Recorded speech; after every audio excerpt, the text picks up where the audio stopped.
ulama yang menjual agama, ulama yang menutupi kezaliman, ulama yang tak berani berkata kebenaran, yang menyembunyikan kebenaran. Mereka lah yang disebutkan oleh Allah di dalam Al-Quran. Mereka gunakan agama untuk kepentingan. Kamatsalil kalbi, seperti binatang yang menggonggong.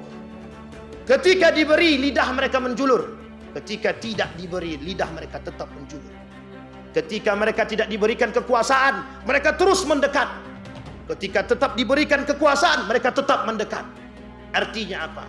Sulit bagi ulama su, seorang alim yang buruk perangainya, sulit bagi mereka mengatakan kebenaran pada kesalahan yang dilakukan oleh para pemerintah yang dekat dengan mereka, para penguasa yang berkuasa. Kita bisa perhatikan hari ini, berapa banyak para ulama yang dijadikan oleh mereka dari dulu sampai hari ini. Ketika mereka mengalami kemerosotan, mereka cari alim ulama untuk menggait suara, nama, siapapun itu. Apapun itu mereka lakukan demi kebangkitan.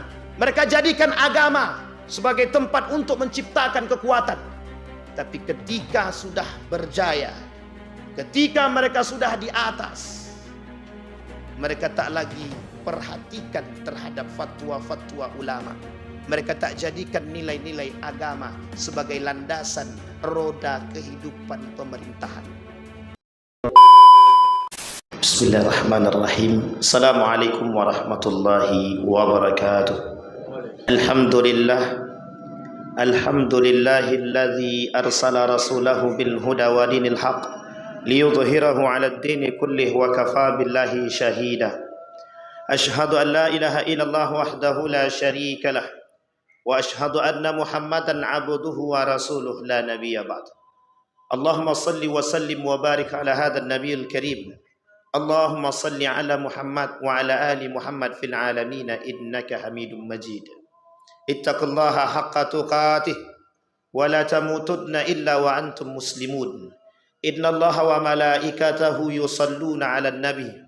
Ya ayyuhalladzina amanu sallu 'alaihi wa sallimu taslima. Wa qala Allah Ta'ala, ya ayuhan nasu attaqu rabbakum alladhi khalaqakum min nafsin wahidah wa khalaqa minha zawjaha wa batha minhuma rijalan katsiran wa nisaa wattaqullaha alladhi tasaaluna bihi wal arham innallaha kana 'alaikum raqiba. Wa qala Allah Ta'ala, ya ayyuhalladzina amanu taqullaha wa qulu qawlan sadida yuslih lakum a'malakum wa yaghfir lakum dhunubakum wa may yuti'illaha wa rasulahu faqad faza fawzan 'azima. Wa qala an-nabi sallallahu alaihi wasallam, inna akhwafa ma akhafu ala ummati a'immatul mudillin. Wa qala an-nabi sallallahu alaihi wasallam fi hadithihi, innama akhsha minad dajjal fa innahu ulama su. Sadaqallah. Ma'asyiral muslimin rahimakumullah. Puji syukur kehadirat Allah atas limpahan rahmat dengan mengucapkan alhamdulillahirabbil alamin. Berselawat kepada Nabi dengan mengucapkan Allahumma salli ala Muhammad wa ala ali Muhammad fil alamin innaka Hamidum Majid. Ma'asyiral muslimin rahimakumullah. Seorang penulis buku menuliskan tentang buku yang berjudul Ulama dan Kekuasaan. Kemudian di dalam kitab Ihya Ulumuddin, Imam Al-Ghazali juga menuliskan tentang perkara fitnah ulama yang disebut dengan ulama su. Tetapi Imam Al-Ghazali mengatakan di dalam kitab Ihya Ulumuddin disebut sebagai kalimat ulama ar-rabbani, ay ulama su. Kemudian Ibnul Jauzi Di dalam kitabnya juga mengatakan hal yang serupa.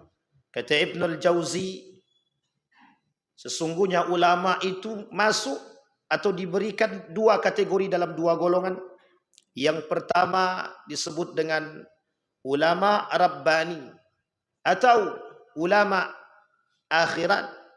Yang kedua ulama dunia.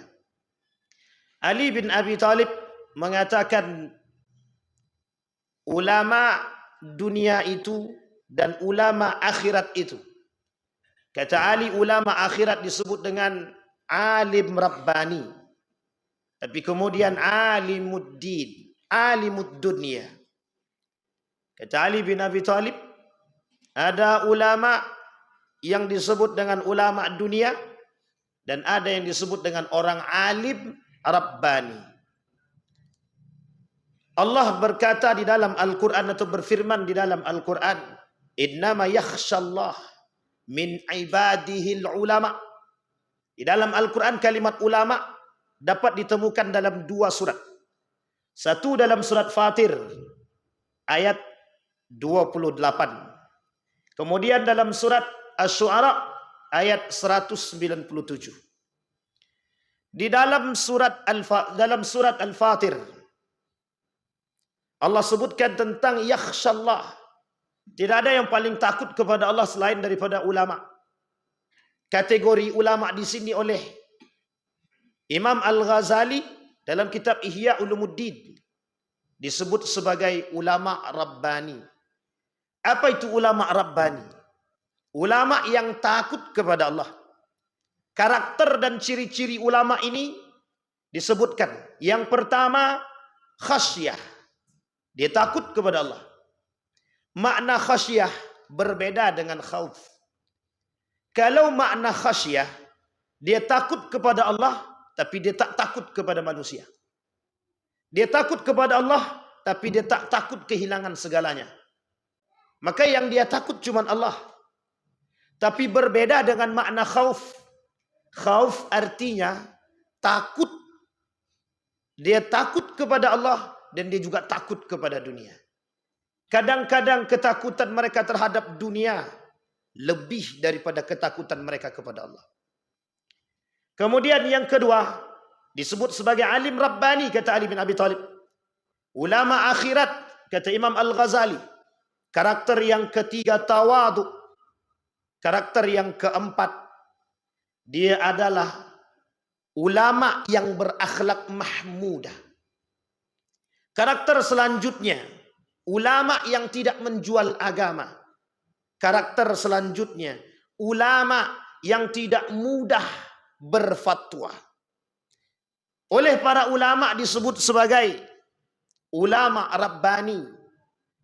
Dalam melakukan sesuatu atau dalam melakukan setiap perbuatan, mereka selalu memohon petunjuk kepada Allah. Apapun yang mereka lakukan. Karena dasar ketakutan kepada Allah. Takut apa yang mereka perbuat.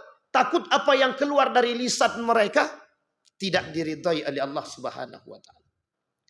Tapi justru sebaliknya dalam surat Asy-Syu'ara ayat 197. Allah berkata, awalam yakul lahum ayatan ayya'lamahu ulama Bani Israel. Disebut dalam kalimat tersebut ada yang dikatakan ulama Bani Israel. Siapa mereka ulama Bani Israel? Oleh para ahli tafsir mengatakan ulama Bani Israel adalah ulama su. Ulama yang memperjualbelikan agama. Ulama yang menjual ilmunya demi kepentingan dunia. Ulama dengan kehebatannya, dengan ilmunya, dengan kepiawaiannya, dengan ahli fatwanya, mereka jual demi kepentingan dunia. Lisannya berbicara tentang agama, hatinya berharap mendapatkan dunia. Lisannya mengeluarkan fatwa, tapi hati dia mengharapkan kepentingan. Ulama Bani Israel. Allah sebutkan di dalam Al-Quran karakter ulama-ulama Bani Israel. Sejalan dengan karakter penduduk Bani Israel. Sejalan dengan karakter atau akhlaknya Bani Israel. Bani Israel punya sifat pemberontak. Bani Israel punya sifat tidak senang. Bani Israel suka menyembunyikan kebenaran.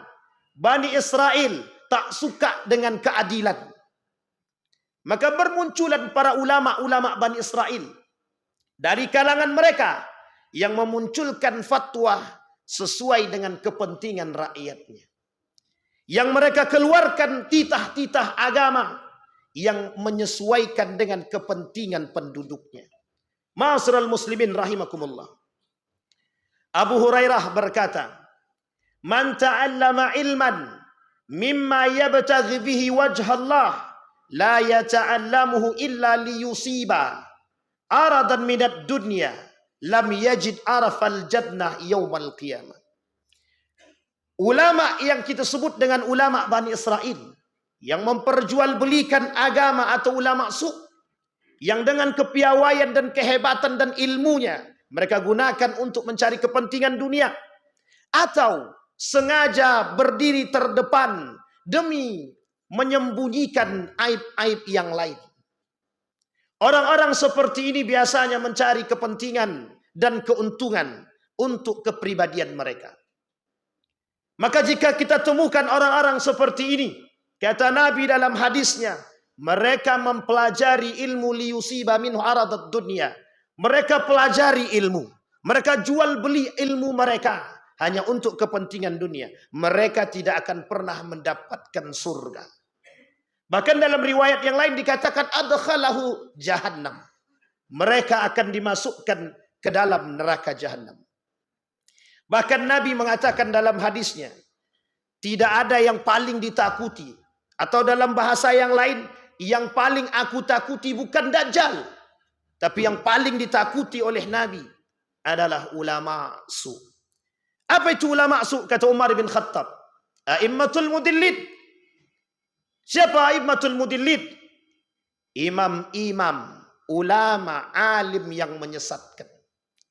Yang berfatwa sesuai dengan kehendak nafsu mereka. Yang mempertuhankan hawa nafsu mereka. Yang haram mereka bilang syubhat. Yang haram mereka halalkan. Yang benar mereka salahkan. Yang salah mereka benarkan. Demi kepentingan. Lisan mampu berbicara. Karena untuk menyesatkan. Terjadi. Pada masa kemerdekaan Republik Indonesia. Ada seorang ulama yang kemudian membocorkan perkumpulan para ulama demi kepentingan penjajahan untuk mendapatkan penghargaan. Mereka bocorkan. Sehingga para ulama yang berkumpul demi kemerdekaan Republik Indonesia dibombardir oleh Belanda demi kepentingan dunia. Demi kepentingan emas yang dijanjikan oleh Belanda kepada mereka. Ma'asyiral muslimin rahimakumullah.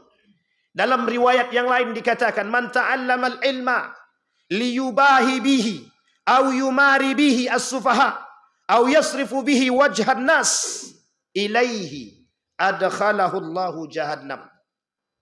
Kalau ada orang yang mempelajari ilmu bertujuan untuk mencari dunia dengan ilmu yang mereka miliki, maka mereka tersebut akan Allah masukkan ke dalam neraka jahannam.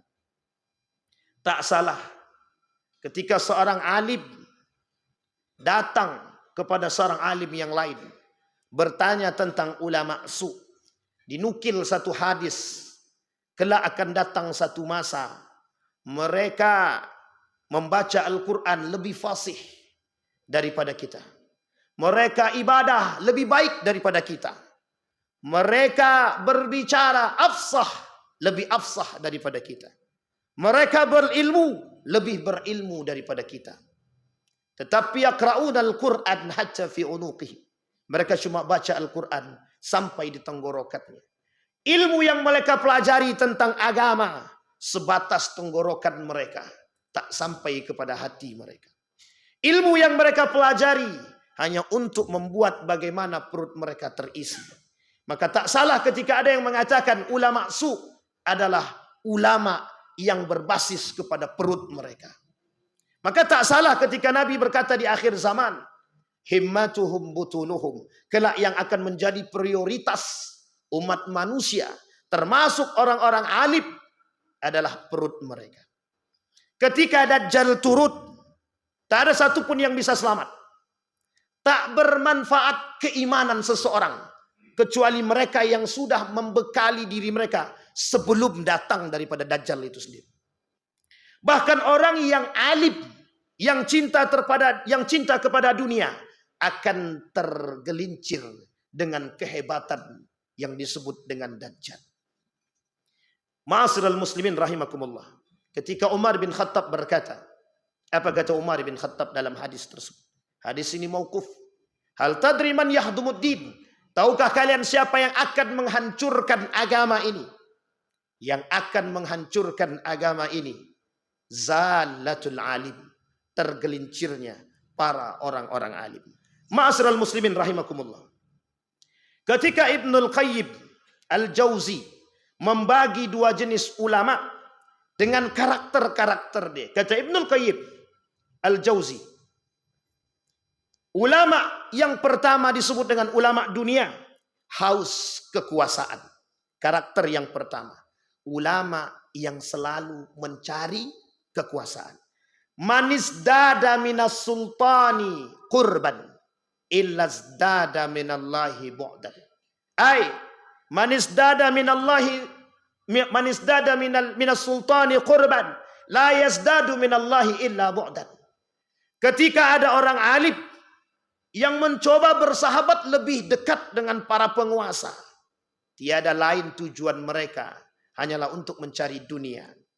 Maka kata Nabi, tidak akan pernah mereka dekat kepada Allah kecuali hanya kejauhan.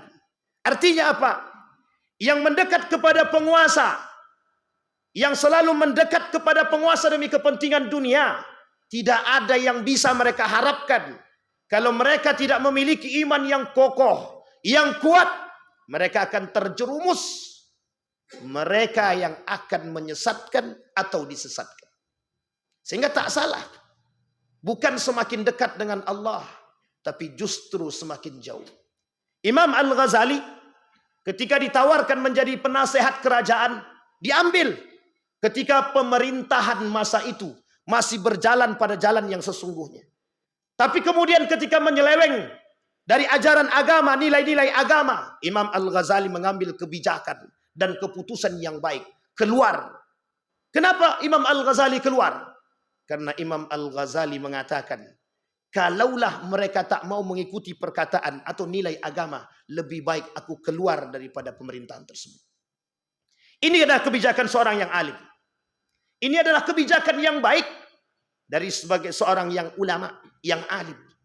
Apakah iman kita hari ini lebih kuat daripada Imam Al-Ghazali? Belum tentu. Apakah iman kita hari ini lebih kuat dari Ibnu Battuta, dari Imam Syafi'i? Tidak.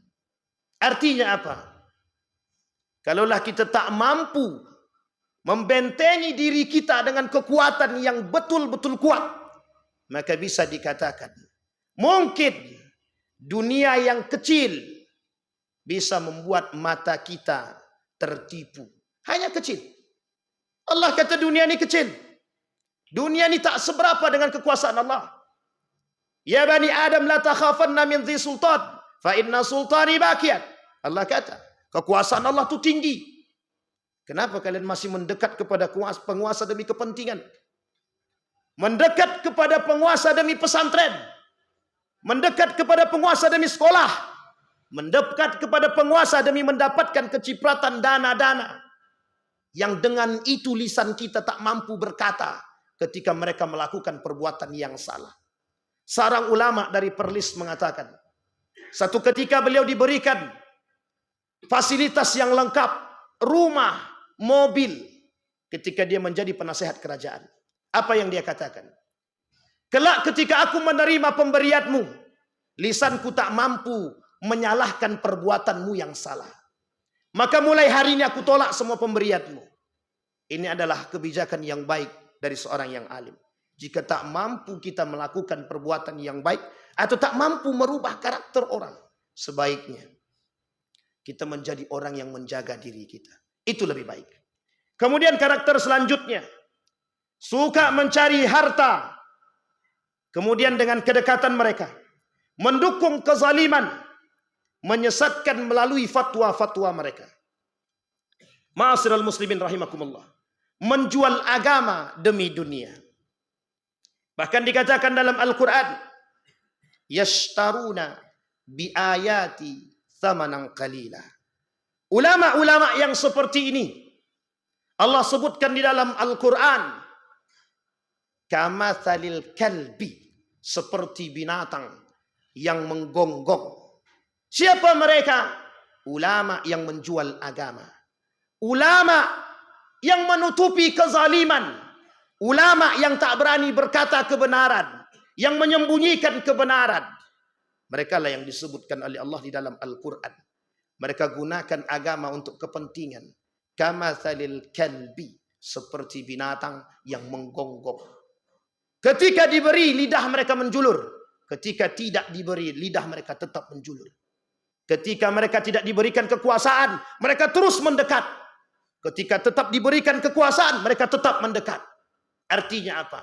Sulit bagi ulama seorang alim yang buruk perangainya, sulit bagi mereka mengatakan kebenaran pada kesalahan yang dilakukan oleh para pemerintah yang dekat dengan mereka, para penguasa yang berkuasa. Kita bisa perhatikan hari ini, berapa banyak para ulama yang dijadikan oleh mereka dari dulu sampai hari ini. Ketika mereka mengalami kemerosotan, mereka cari alim ulama untuk menggait suara, nama, siapapun itu. Apapun itu mereka lakukan demi kebangkitan.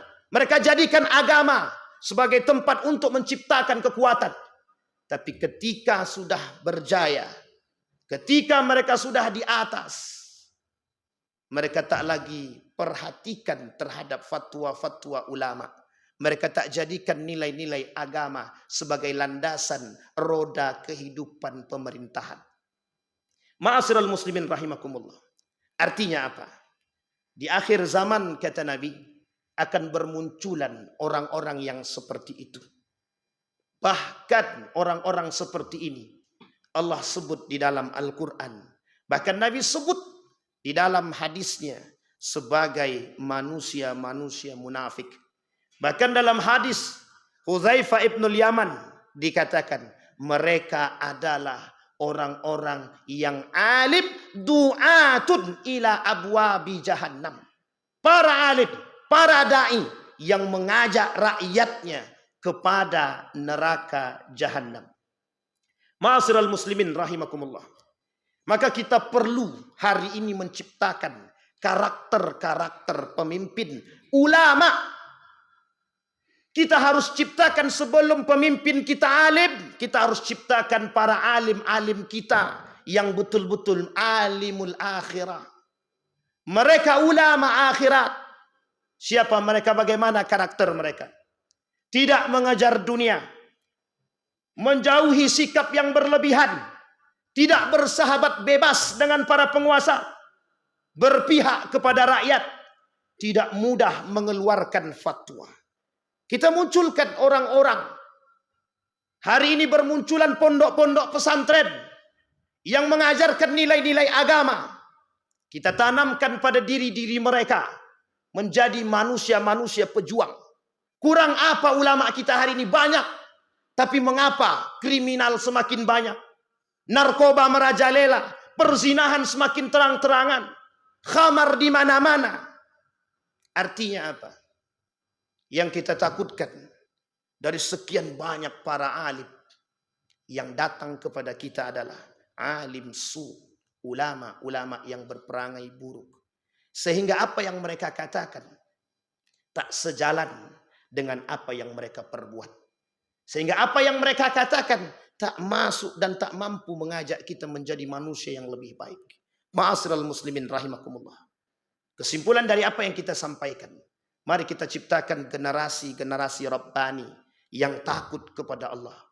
Kelak mereka yang akan menjadi pengemban amanah yang akan memperjuangkan nilai-nilai agama, sehingga kelak kita punya generasi-generasi ulama-ulama akhirat, ulama-ulama rabbani yang takut kepada Allah. Fa'tabiru ya ulil absar la'allakum tuflihun. Allahumma salli wa sallim wa zid wa an'im wa tafaddal wa barik بجلالك وكمالك على سيد عبادك أبي القاسم سيدنا ومولانا محمد صل وسلم رضي الله تبارك وتعالى عن كل صحابة رسول الله عليهم أجمعين.